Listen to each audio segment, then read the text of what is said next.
Bienvenue dans cette vidéo qui lance officiellement une nouvelle série sur la chaîne que vous avez été nombreux à demander, pêcher chez les abonnés. Là j'ai fait 5 heures de route pour venir ici, pour aller à la rencontre de Geoffrey qui a acheté une pièce d'eau extraordinaire juste derrière. Elle a une histoire cette pièce d'eau, parce qu'apparemment il y aurait des silures juste gigantesques. Voilà, pour l'instant j'en sais pas plus, on va justement partir à sa rencontre. Il va nous parler un petit peu de son histoire et de l'histoire de cette pièce d'eau. Dans cette vidéo, je vais peut-être battre mon record silure, j'aimerais faire mon premier 2 mètres. Et si vous êtes dans le même cas de figure que Geoffrey, que vous avez un endroit merveilleux que vous voulez partager, n'hésitez pas à me contacter avec l'adresse mail de contact qui s'affiche juste ici, et même en description sous la vidéo, si vous voulez qu'on réalise un projet ensemble. Et c'est parti pour cette première vidéo qui lance cette série.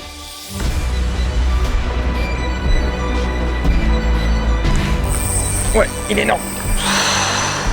J'avais 60. Il se peut que tu les vois au dernier moment.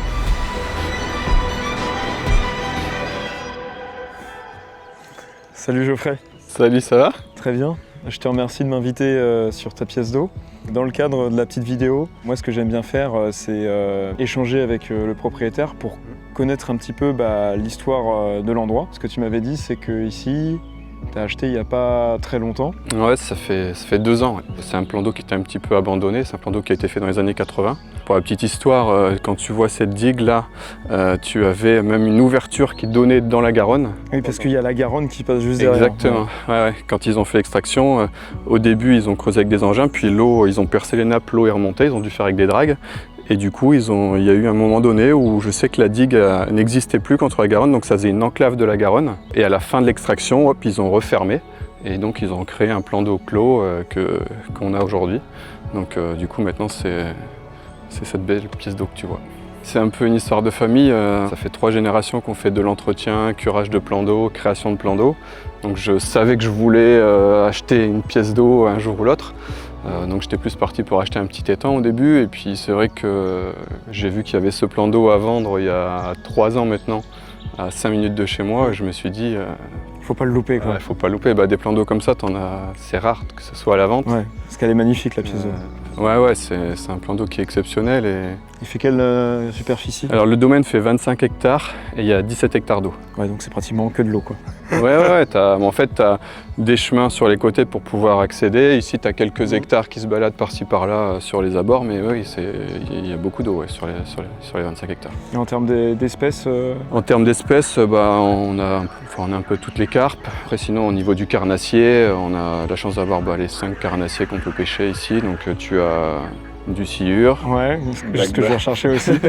Sciure, black bass, tu as de la perche, du brochet, du cendre.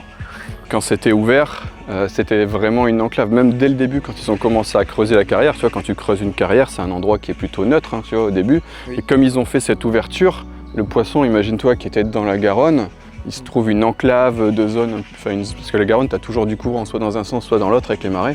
Il se trouve une enclave comme ça où tu as de la nourriture qui se crée, des zones un peu de repos.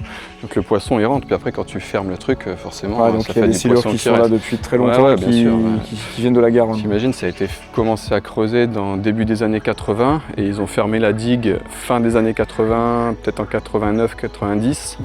Donc ça fait super longtemps que tu as du poisson qui est rentré et qui se développe. Donc tu peux avoir des spécimens qui dépassent les 2 mètres. On a eu plus de 2,50 mètres. Ouais. 1 an avant que j'achète, j'ai un gars là qui nous donne un coup de main d'ailleurs.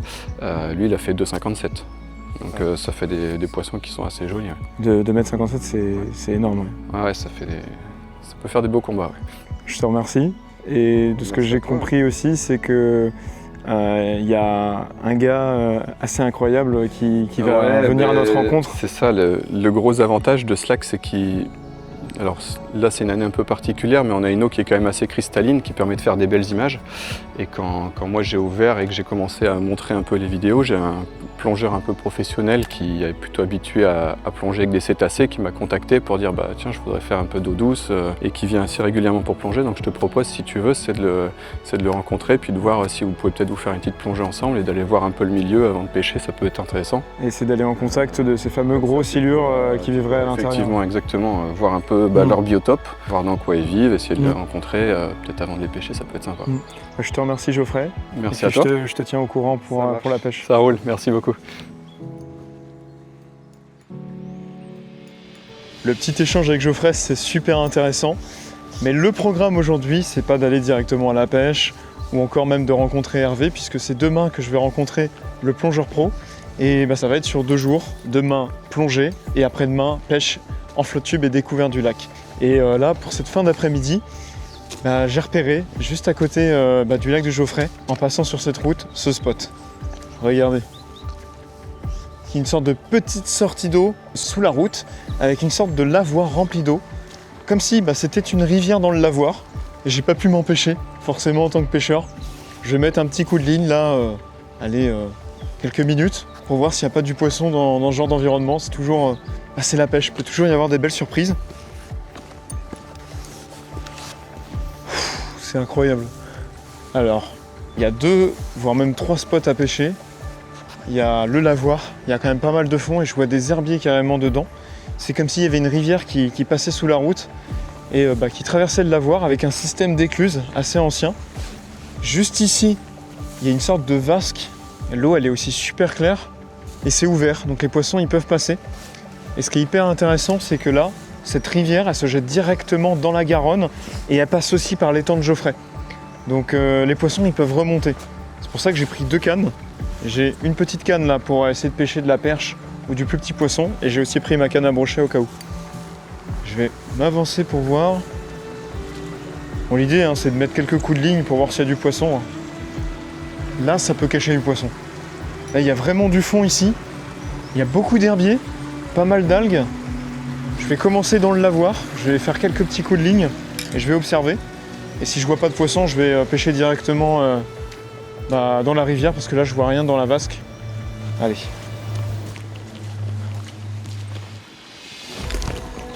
Là il y a du fond là-dessous. Voilà, je peux pas pêcher sous la grille. Alors est-ce qu'il y a des poissons?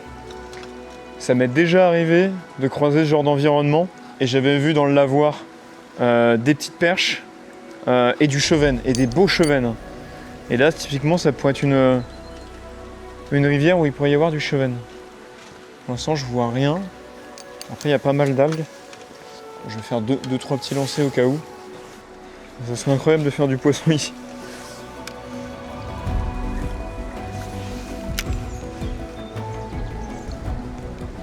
Ouais, parce qu'il y a quand même des beaux herbiers là sur le fond.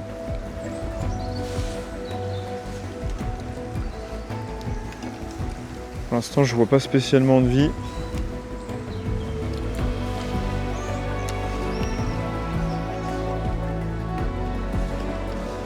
Faire des petits lancers là sur les parois. Il y a pas mal d'algues. Voilà.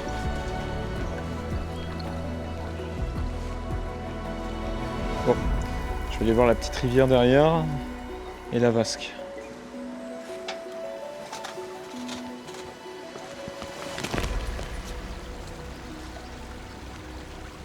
Là, il y a une belle fosse. Il y a vraiment beaucoup d'herbiers. Il y a la source qui descend ici. Et ça forme vraiment un creux. Facile 1 mètre, 1 mètre 20 de profondeur. Je vais essayer de pêcher un petit peu là-dedans avec l'écrevisse. Oh, il y a une belle anguille. Je vais essayer de lui descendre l'écrevisse juste sous le nez. Ah, je suis pas surpris. Les anguilles, elles aiment bien remonter comme ça dans les eaux. Elles remontent vers la source. Allez, rentrer dans les algues. Et donc il y a quand même des poissons ici. Là, vu les herbiers, je pense que ça vaut le coup de faire un petit lancer au broc. Je vais prendre ma canne à brochet. Je vais faire 2-3 lancers. Là, j'ai un petit regret en 5 pouces en texan pour pouvoir passer dans les algues. J'ai aussi une petite palette derrière. Et on ne sait jamais, là, vu les algues qu'il y a, il peut très bien y avoir un brochet de posté. Vu que c'est connecté à la Garonne. Bon, c'est vraiment histoire de 2-3 lancers. Après, il va falloir être patient parce qu'il y a une carrière de 17 hectares qui m'attend en plongée. Ça va être une première expérience pour moi, avec un gars qui risque d'être vraiment passionnant. Et après, il faudra aller l'explorer, mais cette fois-ci en flotte tube. J'ai vraiment hâte. Allez, faire un petit dernier lancer un peu plus loin. Voilà. Je m'attendais à ce qu'il y ait plus d'eau. Bon, là ça sert à rien. Ça vaut pas le coup à mon avis. Tac. On se retrouve demain pour une plongée avec les silures. Bon, laissez-moi vous présenter Hervé. Passionné de plongée depuis des décennies, il a exploré des fonds aquatiques partout dans le monde. Mais ce qui m'impressionne le plus chez lui, c'est sa connaissance de ce lac. À force d'y plonger, il a appris à comprendre le comportement des poissons. Et il a déjà eu la chance de croiser de très près certains des plus gros silures qui vivent ici. Autant vous dire que si quelqu'un peut nous aider à mieux comprendre ce qui se cache sous la surface, c'est bien lui. C'est quoi la pêche? C'est ne pas savoir, c'est un peu ça la pêche. C'est fantasmer sur ce qu'il y a sous nos pieds en fait. Voilà, c'est chercher la grande équation de la pêche. C'est est-ce qu'il y en a? Pourquoi ça mord pas? Qu'est-ce qui se passe? Il n'y a rien de mieux que d'aller sous l'eau pour... Tu as voulu trouver tes réponses directement pour assouvir ses fantasmes. Alors, je ne sais pas tout, mais j'en sais beaucoup plus que lorsque je pêchais. Ok, ça t'a permis d'apprendre beaucoup sur les poissons? Les poissons, il n'y a rien de mieux que de les voir pour les comprendre. Hein. Et donc là, on va nous découvrir une carrière aujourd'hui. De ce que j'ai compris, c'est que tu vas m'initier, enfin en tout cas me faire découvrir la plongée en eau douce. Moi, je plonge en mer pour essayer d'aller observer des silures de près. Et est-ce que tu peux m'en dire plus sur cette carrière? Alors, il y a 3 ans que je plonge ici. J'ai pu découvrir l'écosystème. Ce sont des fonds qui descendent à 10 mètres à peu près au milieu du lac. Assez difficile d'aller voir au fond ce qui se passe ici parce qu'on n'a pas toujours les visibilités qu'on voudrait avoir. Donc ça se passe plutôt en bordure. Et on a de la chance, les silures sont aussi des poissons de bordure. Donc on peut peut-être les voir dans les branches, dans les racines? Ça se passe beaucoup dans les branches. Dès que le printemps arrive, le silure se rapproche des bordures avec les carpes. Hein. C'est un poisson qui vit beaucoup avec les carpes. Okay. Et ils se mettent la tête sous les branches, la tête dans des trous, en bordure, parfois dans moins d'1 mètre d'eau. C'est un poisson qui bouge pas trop dans la journée. J'ai eu l'occasion de plonger avec lui la nuit. Là, c'est autre chose, il chasse. En journée, on le trouve souvent posé au fond. Les gros avec les gros, les petits avec les petits. C'est super intéressant ça. Avec les carpes sous les branches et des grosses carpes avec des silures. J'ai jamais vu de carpe mangeable à côté d'un silure. Et j'espère qu'on va en voir ensemble. Ça serait excellent. Ouais. Donc on va s'équiper, on va peut-être mettre les combinaisons. Ouais. Et juste avant qu'on s'équipe, je tiens à préciser que Hervé, voilà, c'est sa grande passion de plonger en eau douce, en mer et à travers le monde. Il réalise d'énormes banques d'images aquatiques. Il fait un travail formidable. Et pour ceux qui sont intéressés, vous retrouverez le lien directement en description sur son espace, sur ses banques d'images, si vous voulez les télécharger. Si jamais vous en avez besoin pour la création de contenu, notamment comme nous. On est parti, Hervé? Allez, merci pour tout. Bon, ça y est, on est parti avec Hervé. On s'est équipé avec les combinaisons, puis on va traverser le lac pour essayer de trouver un spot où il y a des silures.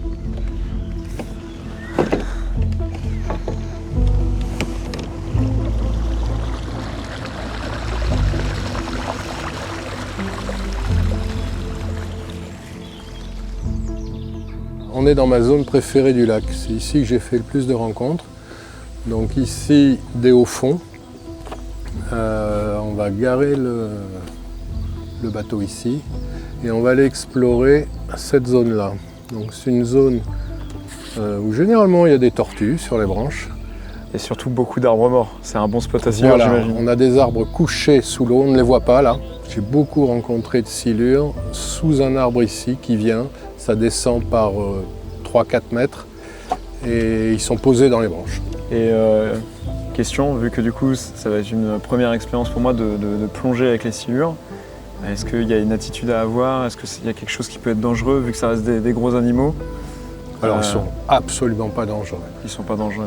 Il se passera rien de méchant. Comme tous les poissons, si on veut les approcher, il faut être à 3-4 mètres devant, qui nous identifie bien, attendre 30 secondes, 1 minute, qui s'habitue bien. Aucun geste violent. Le comportement typique du silure, c'est de passer devant nous, de faire un petit tour et de revenir, toucher la caméra, nous identifier avec ses barbillons et se retourner d'un seul coup plus incroyable. rapidement pour disparaître une fois qu'il a compris ce que nous étions. Tu as déjà été face à des vraiment très gros spécimens là, dans ce lac? Oui, il y en a. Tu saurais dire, estimer à peu près la taille? Je me méfie toujours parce que... C'est compliqué de jauger, j'imagine. Oui, le masque augmente les tailles de 30% environ. Donc il Ok. faut se méfier de ce qu'on voit sous l'eau, mais clairement plus de 2 mètres. Ouais. À 50 cm près, 2 mètres plus, j'espère qu'on va en voir. Il y a de tout. Hein. Est-ce que tu as moyen de nous montrer avec quoi tu filmes habituellement, que ce soit pour aujourd'hui ou même à travers tous tes voyages? Moi, je ne travaille qu'avec des action cam parce que c'est plus léger. Et surtout, dans les endroits encombrés comme ici, on ne rentre pas avec un caisson traditionnel. Alors ça, c'est une lentille AOI Pro. Ça change tout sur une GoPro. Une GoPro est floue à moins de 40 cm. Elle n'a pas un capteur extraordinaire, notamment sur les côtés de l'image. Et cette lentille, ça change tout. Avec une articulation, avec un déploiement de perche assez long, qui va permettre notamment de travailler les animaux de côté, si on est dans les branches, ou de travailler des contre-plongées de façon beaucoup plus efficace lorsqu'on est, par exemple, dans très peu d'eau. On est très vite à l'eau et on voyage très bien, surtout avec ça. Voilà, vous connaissez tous mes secrets là.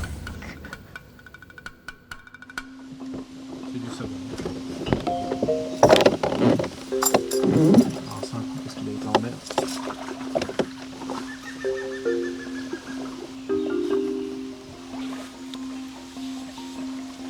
Ouais, Hervé il est déjà parti, moi je suis un peu plus lent. Je mets une deuxième couche pour être sûr d'avoir bien chaud. Parce qu'on est encore en début de saison. C'est incroyable, j'ai jamais plongé en eau douce. Et faire ça, c'est un petit peu un rêve depuis un moment. Le petit masque. Les palmes et c'est parti. Faut que je marche sur une écrevisse là. Ça va, il m'a attendu Hervé, il est juste là.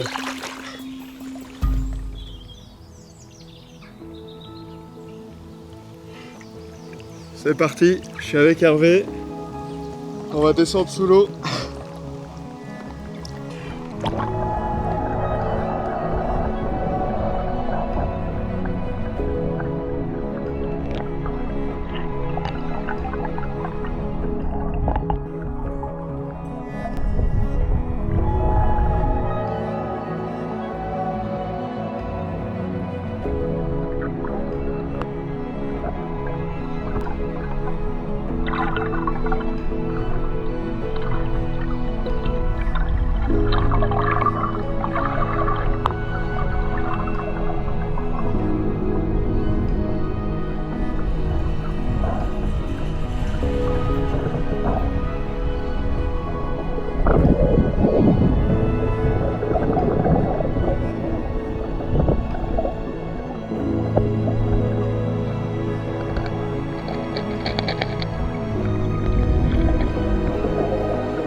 Bon bah on va dépolluer là. On va pas laisser du plastique dans l'eau quand même. C'est pas venu bredouille au moins.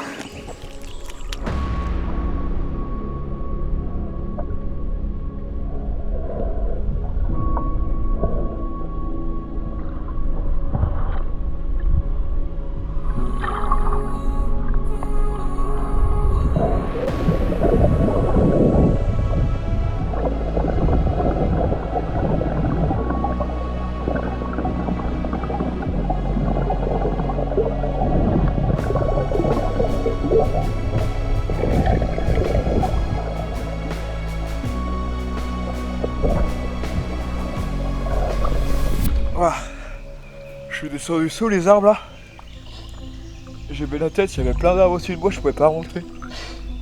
J'ai pas l'habitude de plonger dans ce genre d'environnement, donc c'est un peu oppressant.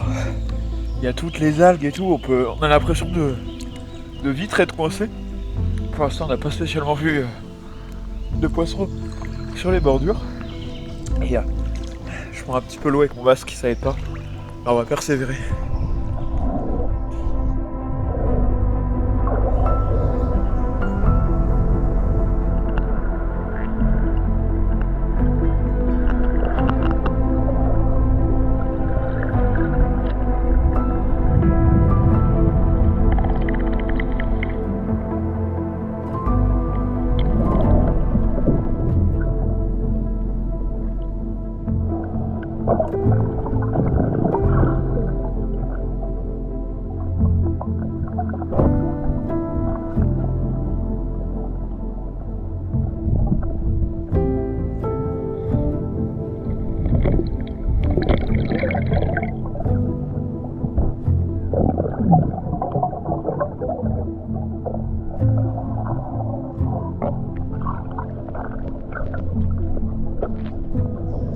Juste sous mes pieds là, dans 3-4 mètres de fond, il y a une voiture complète sous l'eau.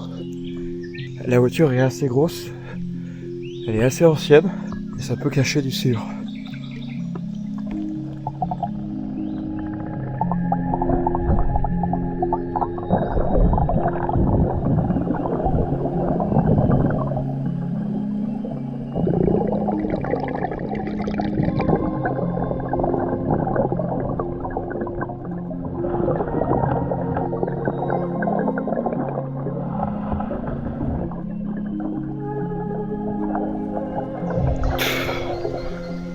C'est trop profond. J'ai essayé de m'approcher et de passer la caméra. Et c'est trop profond, c'est trop sombre. C'est possible qu'il y ait des poissons dedans, mais je pourrais pas les voir. Je vais changer de berge, je vais retrouver Hervé. Apparemment il a vu pas mal de black bass. C'est parti.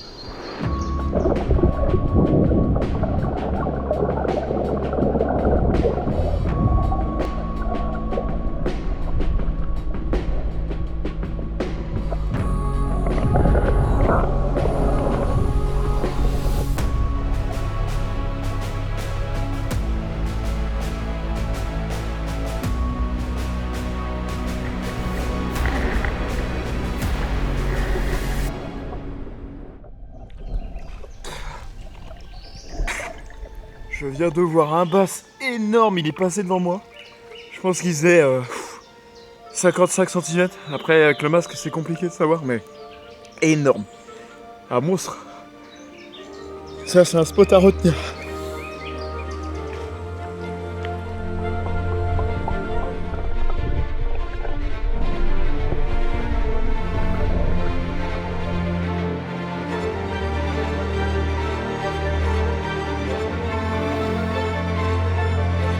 Je dois vous l'avouer, cette journée restera longtemps gravée dans ma mémoire.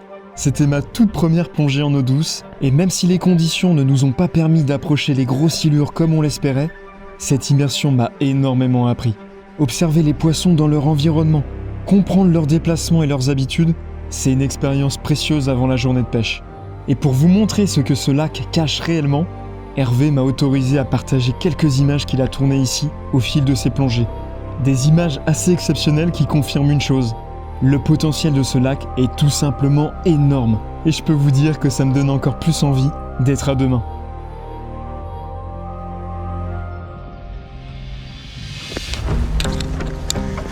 Ça y est, c'est le moment de partir à l'aventure et découvrir le lac. Bon, j'ai pris vraiment le matos. J'ai toutes mes cannes pour pêcher toutes les espèces. Et regardez ça. Ça, c'est vraiment une dinguerie. Ce bateau-là, il m'a dit, Geoffrey, qu'à la base, il était tout là-bas, de l'autre côté du lac. Et il était noyé au fond du lac, dans plusieurs mètres de profondeur. C'est pour vous dire à quel point la crue, elle a été énorme.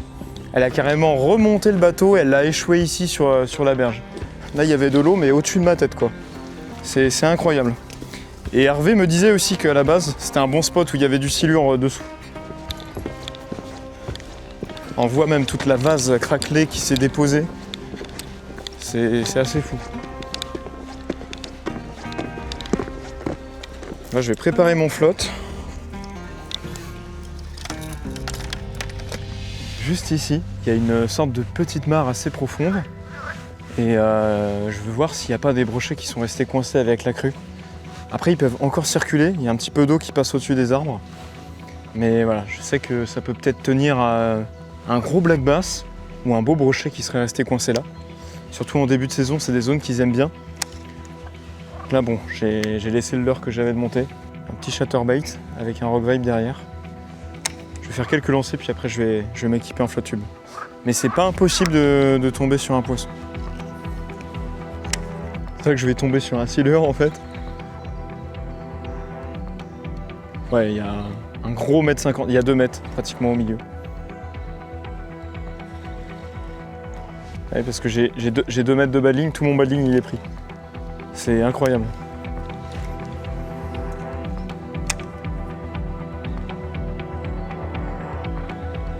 De toute façon, l'eau elle est assez claire, je vais vite fixer. Essayer un brochet.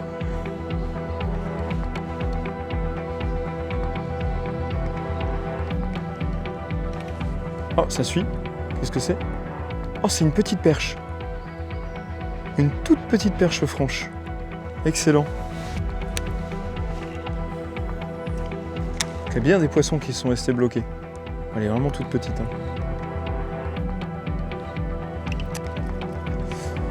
Bon, allez. Il y a quand même plus intéressant derrière.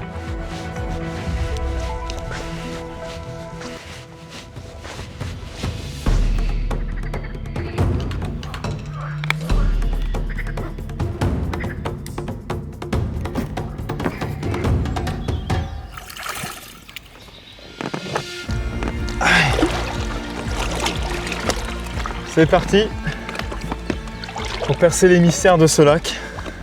Voilà, je suis très équipé aujourd'hui. Vous allez voir, j'ai pris batterie lithium, moteur, beaucoup de cannes. J'ai aussi un appareil ici très particulier, je vous en parlerai tout à l'heure.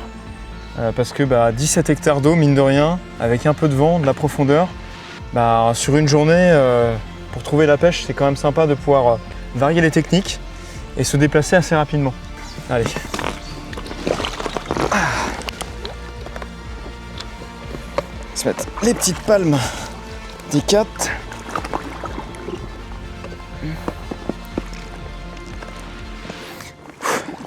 Quel bonheur de retourner sur l'eau.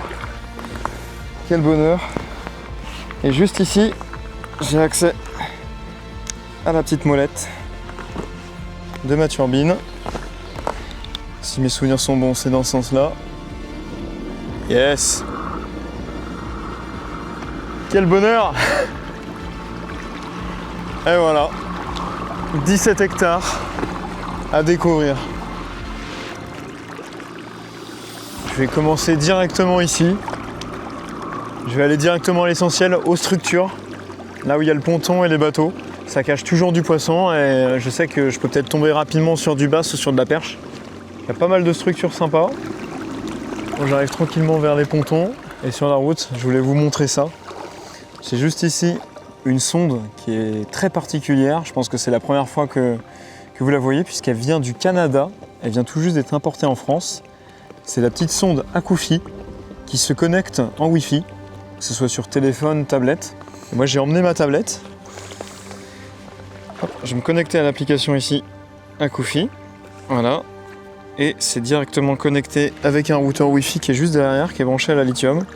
Et là, j'ai accès à la vue panoramique en direct, avant en direct, dessous en direct, balayage vers le bas. Voilà, j'ai des combinaisons en duo aussi. Sondeur Chirp, combiné en direct. Et puis là, il y a ce qui est pêche sur glace, comme je vous disais. Et moi, cet outil-là, il va me servir pour la découverte de la pièce d'eau. Parce que le propriétaire, il a dit qu'il y avait potentiellement des zones plus profondes, des zones où ça remontait avec des pierres, des structures qui datent de la période où ça avait été creusé, avec peut-être encore des machines qui sont submergées. Et moi, ce qui va m'intéresser, c'est de trouver ces structures pour aller chercher des poissons que je ne pourrais pas aller chercher habituellement. Et notamment, pour la fin de vidéo, pour aller chercher un gros silure, ce qui va être la vue de dessous en direct au clon teaser. Ça risque d'être exceptionnel. Moi d'habitude je pêche toujours du bord ou un flotte tube sans sondeur et déjà parce que c'est super cher et parce que c'est pas forcément quelque chose qui me plaît à la base, mais là voilà, cet outil il est incroyable parce que pour 700 € à peu près on a accès aux dernières technologies. Et il y a aussi un modèle supplémentaire qui existe, qui est beaucoup plus gros, qui peut s'intégrer sur les bateaux. Là, je vais regarder les premières informations. Je suis au niveau du ponton. Tac. Premières infos, qu'est-ce qu'on a? Là, il y a 7 mètres de fond. L'eau est à 20 degrés. Donc, c'est plutôt une bonne température pour la pêche du brochet. Et même pour le silure. Là, c'est un fond qui est plutôt plat. Donc ça donne des premières informations. Je vais commencer par essayer de pêcher la perche directement dans le petit ponton qui est ici. Là, je vais commencer très simple avec une petite canne et une petite imitation d'écrevisse, une AX Crow. Et je vais essayer de pêcher un petit peu dans les pontons, dans les structures. Ça va permettre de prendre de la touche peut-être rapidement. J'aime toujours pêcher la perche dans ce genre d'endroit.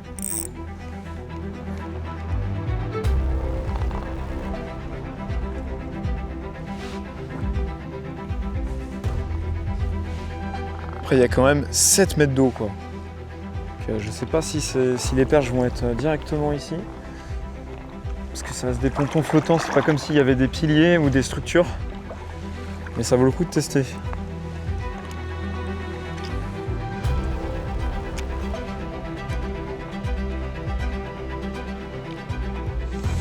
Je vais essayer un autre mode. J'étais curieux de voir ça. Alors c'est le live avant en direct. Là, ce qu'on voit ici en rouge en bas là, ça c'est la bordure qui est en face de moi. Et les longs traits rouges, c'est très certainement des herbiers. Et en effet, je vois des potamols là remonter. Et ça peut permettre de voir des poissons suspendus ou de voir si on a des suivis. Bon, moi c'est pas spécialement la pêche qui m'intéresse, mais pour tous ceux qui pêchent en shark shooting, le brochet, ça peut être vraiment intéressant. Et d'ailleurs, si vous êtes intéressé par cette petite sonde à Koufi, vous aurez toutes les informations en description sous la vidéo. Hop, moi je vais me remettre sur la vue du dessous en direct. Pour l'instant, le sondeur il va juste me servir à voir la profondeur, voir s'il y a des obstacles. Pas spécialement à repérer les poissons comme je vais faire pour la pêche du silure. Oh, là. J'ai pris une petite tape. Je vais changer de leurre, j'ai une idée. Qui normalement devrait être pas trop mal. Ça c'est un peu une valeur sûre. Je vais mettre un petit micro jig bleu comme ça. Et je vais faire des grandes tirées, ça va faire comme un alevin en détresse. En général c'est des petits aimants à perche. Je vais faire quelques lancers avec ça ici. De toute façon, souvent comme ça en début de session, il faut tester plein de choses. Il faut jauger pour essayer de trouver la pêche. Allez, je vais m'en faire un petit lancer.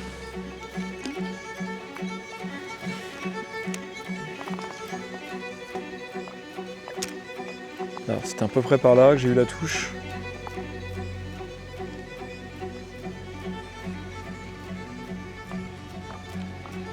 Je fais vraiment des petites tirées sèches.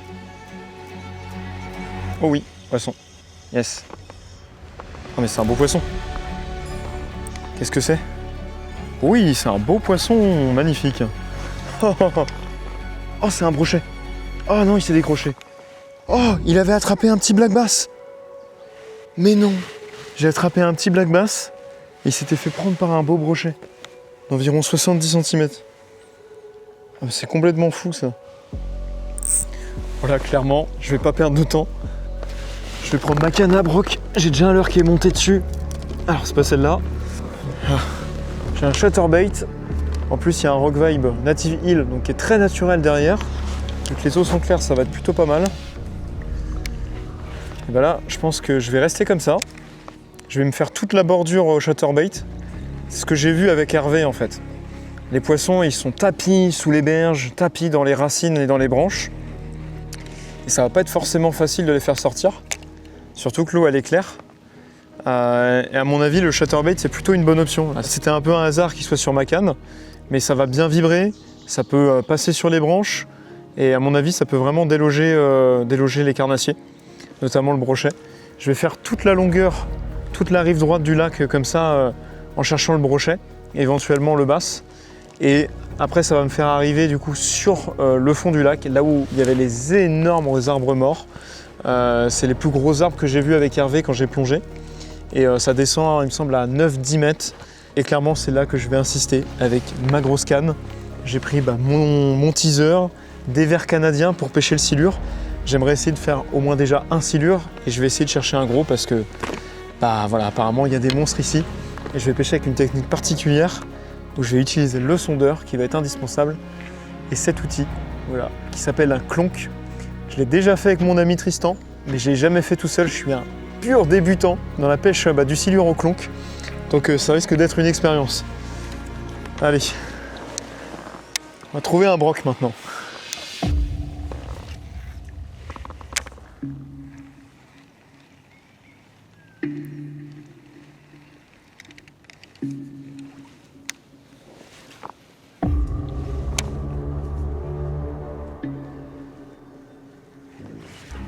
Oula, est-ce que c'était une tape ça?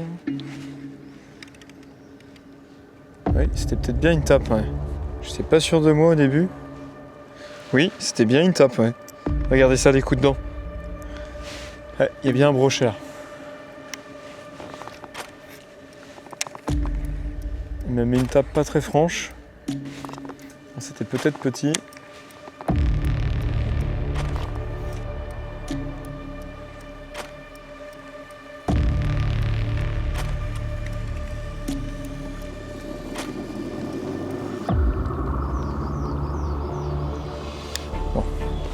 Il y a d'avoir des herbiers un peu sur toutes les bordures. Regardez juste là ce que j'ai fait sortir du buisson. Tous les petits points rouges qu'on voit là, c'est des perches. Je vais mettre un petit coup de micro-jig, là je l'avais sorti tout à l'heure. Et normalement, avec un peu de chance, je peux les faire.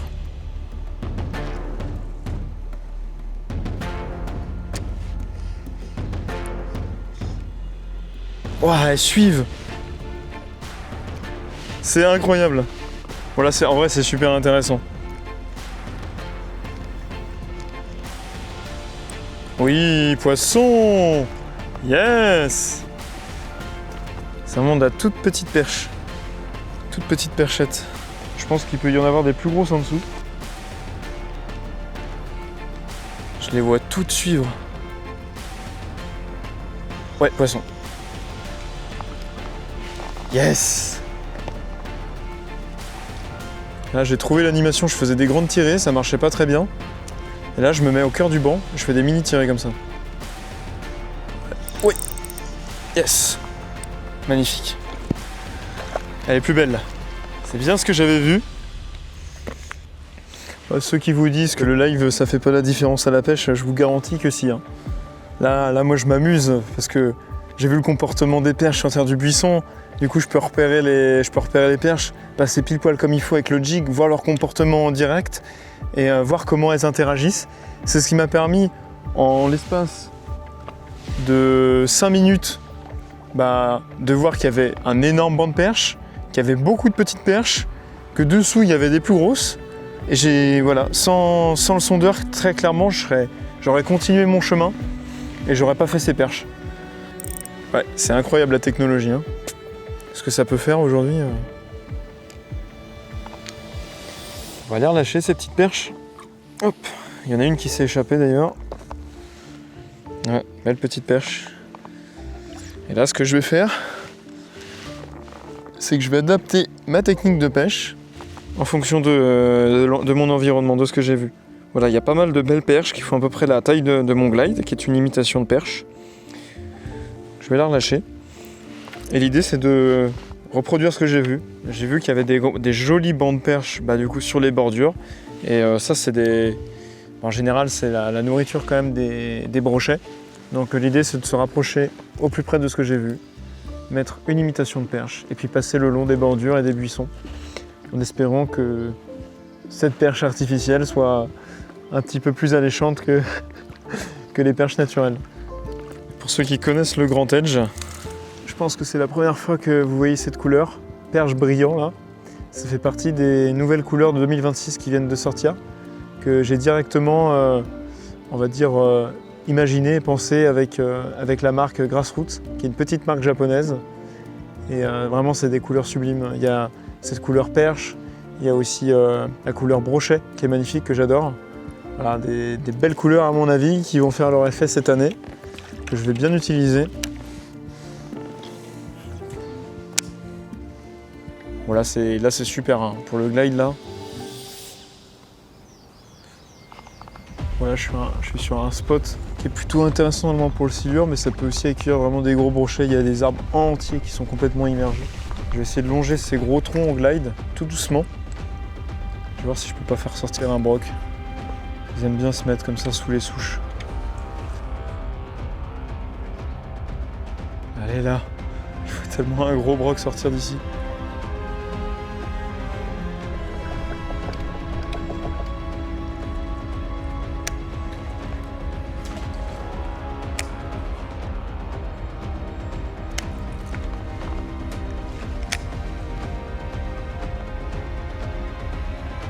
C'est pas simple, hein. Ils veulent pas les brochets. Hein.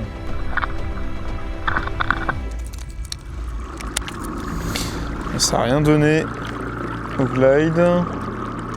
La pêche est vraiment pas facile. Hein. Après c'est compliqué aussi en une journée de trouver les bonnes zones.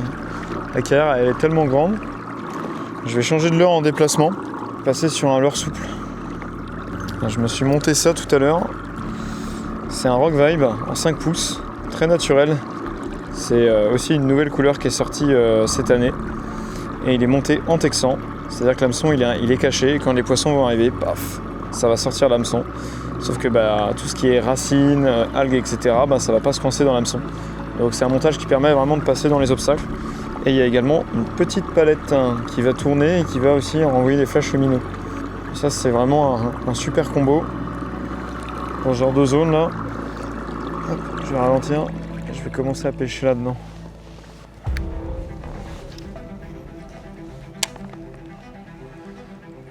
Ça va me permettre de descendre un petit peu plus dans les obstacles et d'aller les toucher.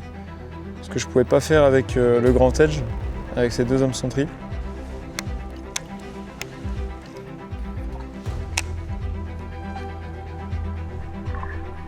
Oui, oh oui, oh beau broc. Il est derrière. Oh, il est juste derrière. Il est reparti. Oh non, je l'ai loupé. Oh, c'était un beau brochet dans les 60-70. Oh non, je suis dégoûté. Faut que je continue de poncer les bordures comme ça. C'était pas un très gros brochet, mais celui-là, je l'ai bien vu.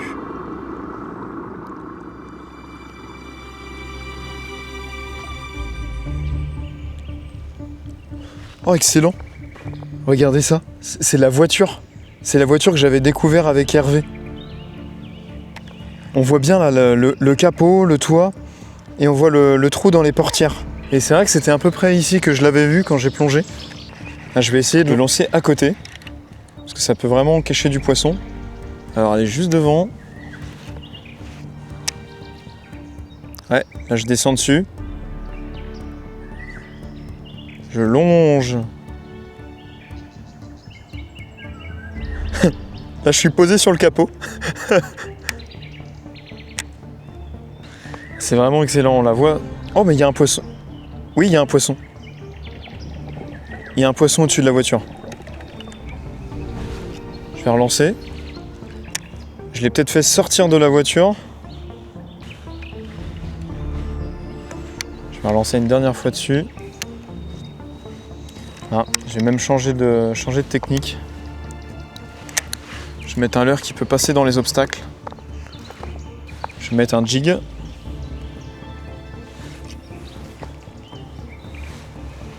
Voilà, là, je descends vraiment juste devant la voiture.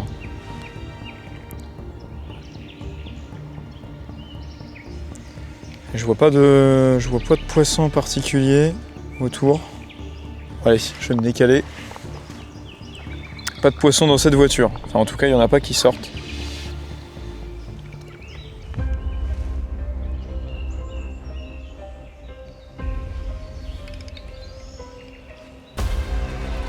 Oh, le brochet.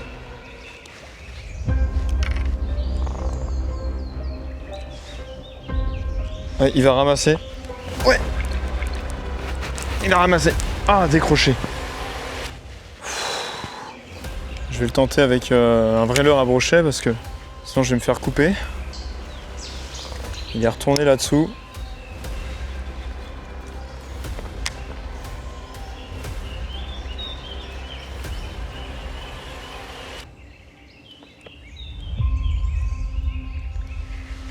Oh, je l'ai vu suivre jusque dans mes pieds, quoi.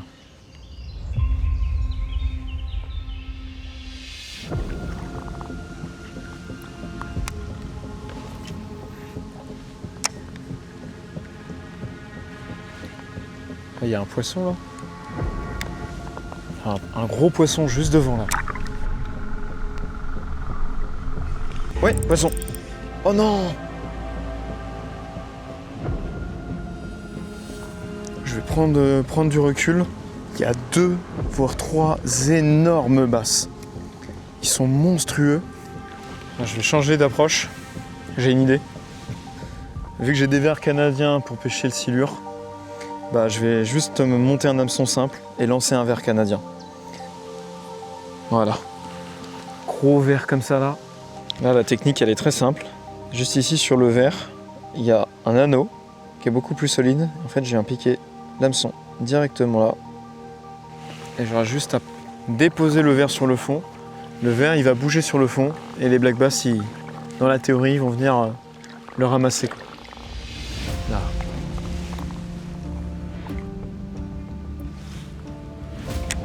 Là maintenant, je vais laisser sur le fond le vers. Oh, il y en a un qui arrive sur mon vers. Il est juste à côté. J'arrive pas à voir s'il va prendre. Non, il n'a pas pris. Ah, ils sont plusieurs autour. C'est un peu compliqué de bien les voir avec les polarisantes. Mon seul repère pour voir si j'ai une touche, c'est le fil qu'il y a dans l'eau. Si je le vois glisser et partir, c'est qu'il y a un black bass qui a ramassé la tresse. Mais ils sont énormes. Ils font cette taille-là, facilement. Là, il faut être patient maintenant.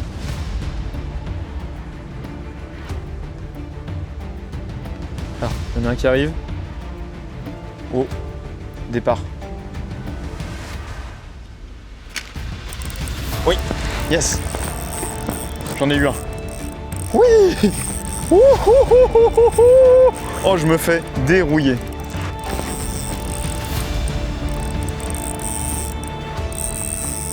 Waouh. Ah, c'est un gros bassin. Là, en 2-10 grammes.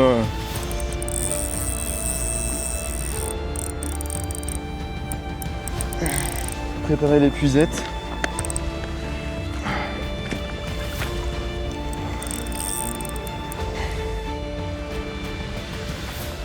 Yes. Oh, il est magnifique. Ah, là, il y a un gros poisson. Hein. Séduit par le vers canadien. Ça a vraiment fait la différence. Il a fallu attendre que le vers il soit posé. J'ai laissé plusieurs minutes et il a fini par se faire ramasser. Et il y en a des bien plus gros sur la zone. Celui-ci, je vais vous le présenter. Je vais le relâcher tranquillement. Et je vais reposer le vers là-bas parce que il y a vraiment... Je pense que j'ai vu mon record. J'ai vu un poisson de minimum 55 cm. Je pense que j'ai pris le plus petit. Ah ouais, il est magnifique. Ah, qu'est-ce qu'il est beau. Il a des couleurs incroyables. Ah, l'hameçon, il est pris juste là sur le côté du palais. Il est magnifique ce bass, il est tout vert. Ça fait vraiment plaisir. Un poisson qui doit faire ses 45 cm passés. Et voilà, sans mentir, je pense que c'est le plus petit des 3 ou 4 basses que j'ai vu passer juste devant. Allez, je le décroche. Allez, reprends ta liberté mon beau. Yes. Bon, je vais attaquer ceux qui sont derrière là. J'en ai vu un, je vais les mesurer rapidement par curiosité. Il fait 49. Donc ceux que j'ai vus là-bas, c'est vraiment des monstres.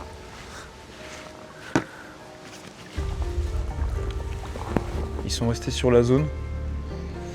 Je vais remonter un gros vers canadien. Voilà, là, lui, il va bien gigoter. Et je vais le déposer sur le fond. Souvent, les gros black bass comme ça, c'est les plus durs à prendre. Ils sont bien méfiants. Voilà.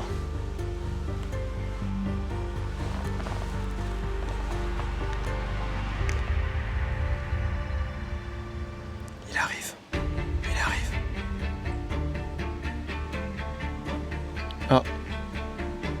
l'a ramassé.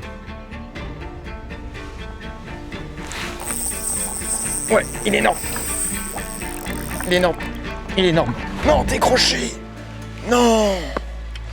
Oh non. Purée. Il faisait 55 passés celui-là. J'aurais dû plus serrer mon frein. J'avais pas resserré mon frein de l'autre black bass. Allez, je vais remettre un verre tout de suite. Ils sont durs à faire, mais malgré tout, les verres, ça finit par les décider. Serrer mon frein. Là, il y en a un gros là. Est-ce que c'est le plus gros? Non, il est là le plus gros.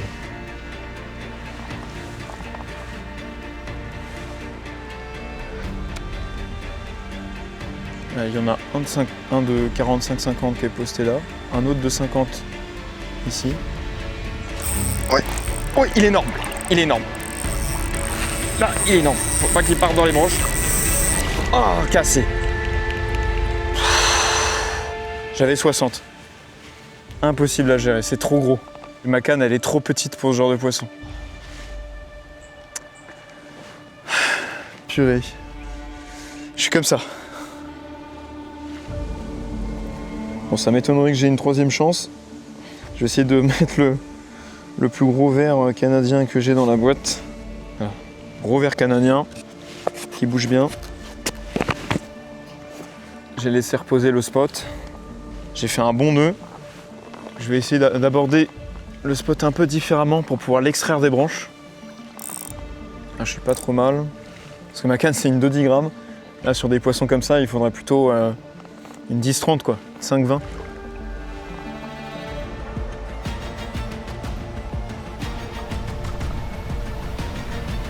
Oh oui. Oui. Oui. Yes. Poisson.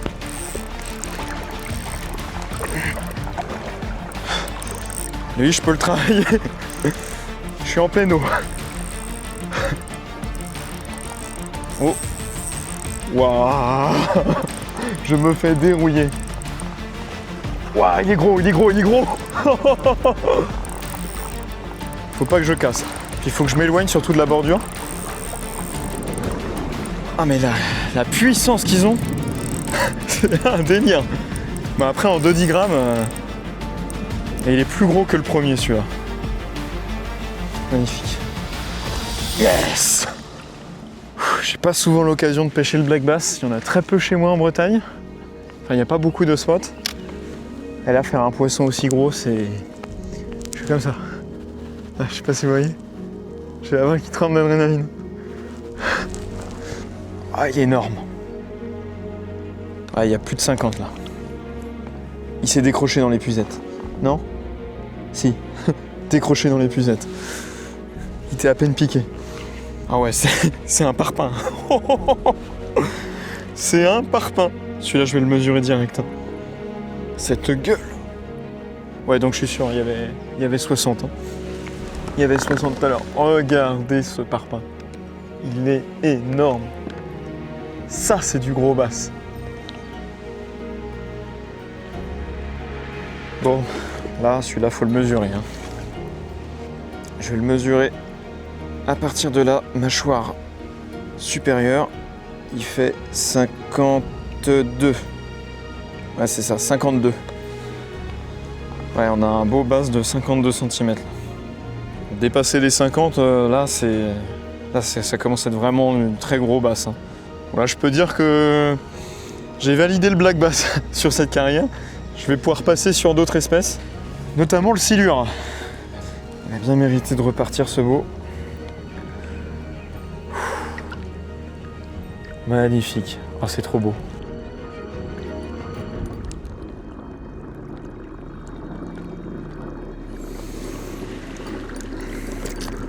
Bon, c'est le moment de passer aux choses sérieuses. Ça y est, me voilà dans le fond du lac. C'est ici qu'il y a les plus gros arbres morts et potentiellement les plus gros silures. Là, il est actuellement 19h25. Je vais pêcher jusqu'à 21h30, donc jusqu'à la tombée de la nuit, le silure. Là, la technique, ce que je vous disais, elle est assez particulière. J'ai pris mon énorme canne. Donc ma Favoritica en 220 grammes. Elle va être un petit peu trop longue pour cette pêche, mais ça devrait le faire.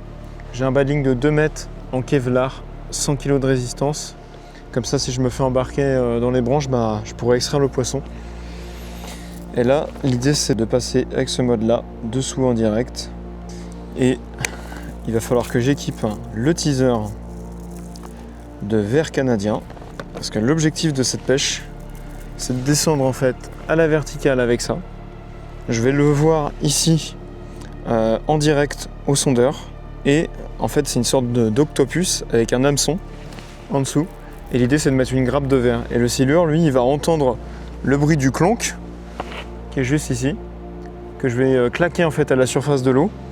Et l'objectif, c'est que cette sonorité interpelle le silure, le fasse sortir des branches, pour qu'il vienne repérer la grappe de verre.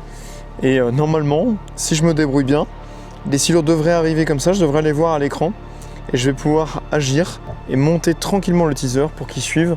Et au début, ils vont attraper la grappe de verre petit à petit jusqu'à attraper l'hameçon.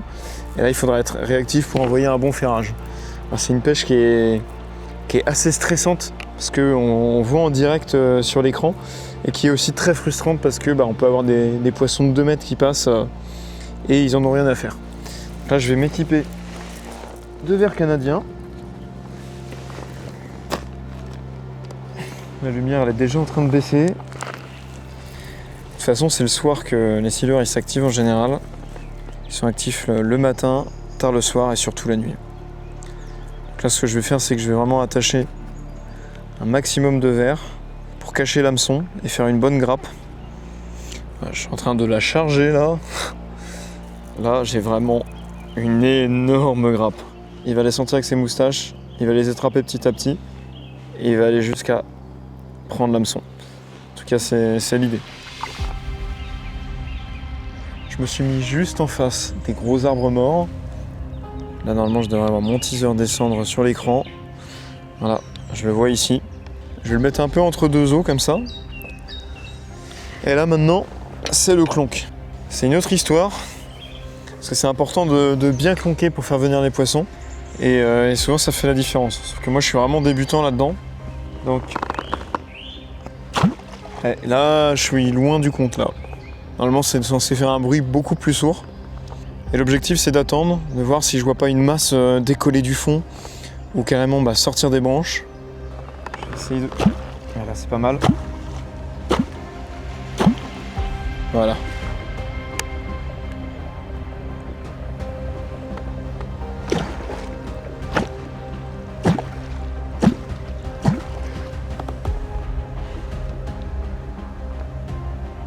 Il y a un poisson qui se déplace, je sais pas si c'est un silure.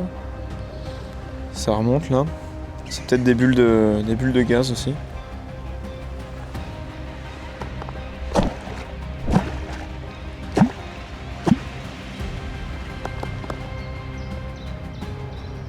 Ah oui, oh oui, là il y a un silure. Ah, il est passé pas très loin. Ah non, c'est pas un silure ça. J'essaie de me mettre au plus près des branches. Voilà, on voit au sondeur ici. Là il y a les branches, il y a les arbres qui continuent sous l'eau. Je peux descendre encore un petit peu. Voilà, là je vais être juste au-dessus des branches. Ah, et puis je vais persévérer comme ça jusqu'à la tombée de la nuit. Je vais me balader en fait comme ça entre les bois morts, le long des arbres. Mais ce qui est sûr, c'est que ça vaut le coup de persévérer ici.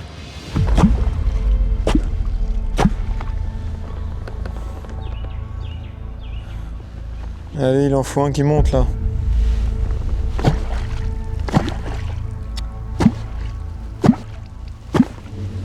Ah. Oui, oui, oui. Oui. Grosse silure. Il va revenir. Grosse silure.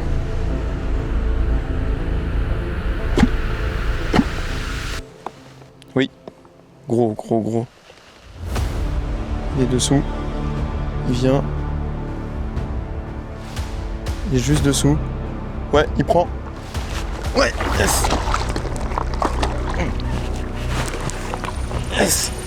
Wouhou.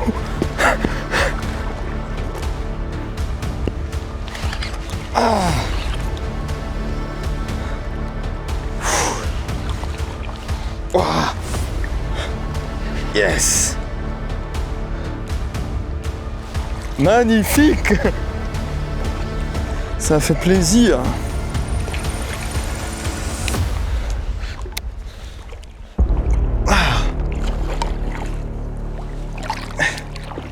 Ouais, je vais prendre mon gant. Voilà. Yes. Regardez ça. C'est un petit pour commencer, qui doit faire 1m10 à peu près, ou 1m20, pas plus. Ça fait trop plaisir. Allez, je le décroche et je continue sur le spot. Il est piqué juste au bord. Voilà. Super. Moi, je vais pouvoir le relâcher. Regardez ce qu'il a juste ici sur la queue. Ah, on va pas bien le voir là. On voit qu'il a été mordu. Donc par ses congénères, c'est râpé. Ici aussi, vraiment sur la queue. Et j'ai vu tout à l'heure au sondeur un poisson, ouais, je dirais pas loin de 2 fois plus gros. Donc il y a vraiment des monstres sur cet arbre. Je vais insister. Et c'est incroyable de voir leur comportement. Dès qu'il y a un bon coup de clonque, ça les fait réagir, je les vois passer. Et on les voit se mettre à la verticale. Et en fait, ils viennent d'abord identifier avec leur moustache, juste ici.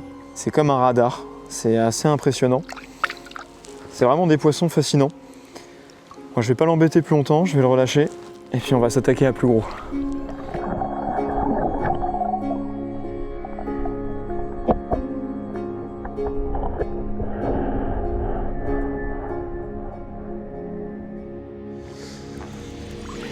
Ça y est, la lumière est tombée très vite. Le coucher de soleil est magnifique. C'est violet. Par contre, du coup, il me reste à peu près 30 minutes pour essayer de faire un silure. Et ici, ça sera mon dernier spot. C'est une zone que j'ai pas faite. Il y a des beaux arbres qui ressortent de l'eau.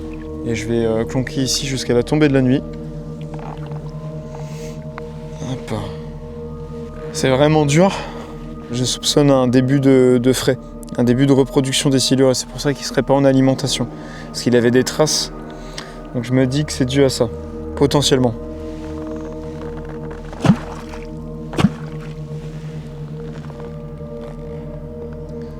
Normalement, il y a plein de silures, quoi.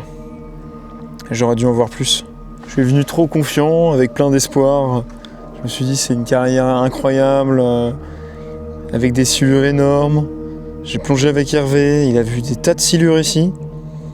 Et comme quoi, c'est la pêche. Malgré tout, c'est très dur. Mais ça veut pas dire que je peux pas tomber sur un gros à la dernière minute, parce que la pêche réserve plein de surprises. Ça m'est arrivé tellement de fois. Je suis en train de me motiver moi-même. Une histoire de timing aussi, moi je m'y connais pas assez. Ceux qui sont un peu plus aguerris que moi sur cette pêche, n'hésitez pas à me dire, mais je crois qu'il faut pas non plus trop clonquer. Il faut clonquer 1 ou 2 fois, puis attendre. Je suis peut-être pas assez patient, donc peut-être que je les fais fuir aussi. Là, je remets un petit peu tout en question. Bon, moi je vais continuer là jusqu'à la tombée de la nuit. Si jamais cette vidéo vous a plu, n'hésitez pas à me le faire savoir directement dans les commentaires. Pour ceux qui sont spécialistes sur la pêche du teaser, n'hésitez pas à corriger mes erreurs. Voilà, j'attends tous les détails dans les commentaires. Et si vous voulez continuer à vous régaler, à suivre une autre vidéo, vous pouvez cliquer juste ici en haut à droite sur la dernière vidéo de la chaîne. Et moi je vous dis à très vite pour de nouvelles aventures. Allez, j'espère que tu vas revenir mon grand.